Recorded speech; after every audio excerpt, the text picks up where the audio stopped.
అందరికీ హాయ్, ఎలా ఉన్నారు?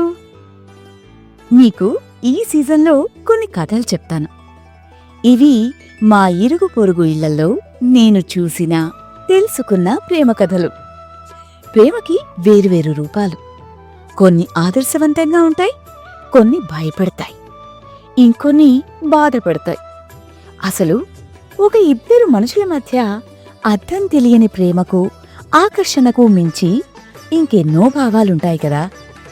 మనుషులం కదా, అన్ని భావాలు మనకే సాధ్యం. కానీ ఆ భావాలు వ్యక్తపరిచే తీరు వేరువేరుగా ఉంటుంది. లోపం లేని సంబంధం, కోపం రాని మనిషి ఉండనట్టే లోపం లేని ప్రేమ కథలు ఉండవు. ఉంటే అవి సంపూర్ణ ప్రేమ కథలు అవ్వవు.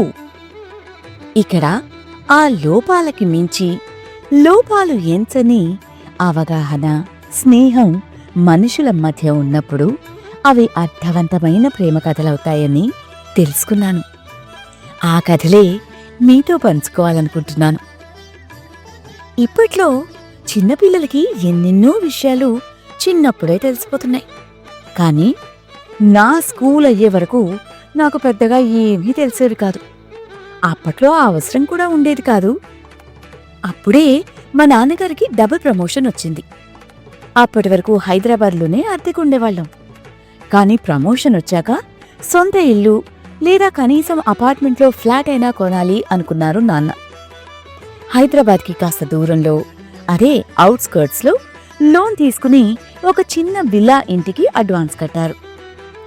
ఎదిగే పిల్లల్ని కాలేజీలో చేర్చాలి కదా, ఇప్పుడు లోన్ తీసుకుని ఆ ఇల్లెందుకు?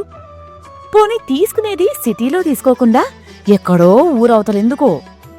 సిటీలో ఉన్నారు అన్న మాటే గాని ఇప్పుడు మీది ఇంకో ఊరు కింద లెక్క.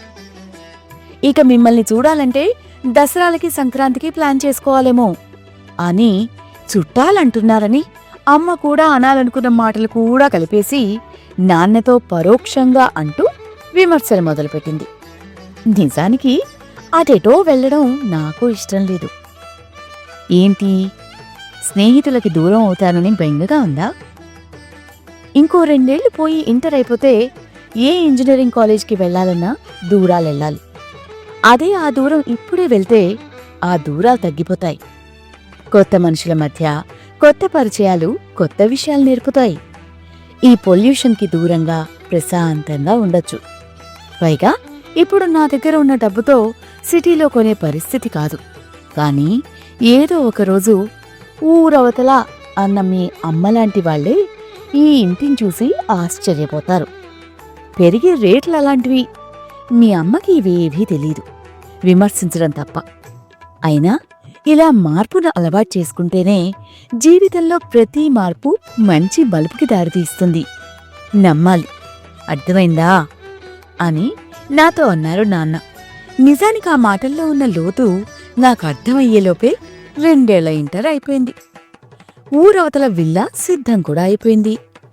మేము షిఫ్ట్ అయిపోయాం. మా నాన్న కలలు కంటూ కట్టించిన చిన్న ఇల్లు నిజానికి కొండల మధ్యలో ప్రకృతికి దగ్గరగా ఉంది.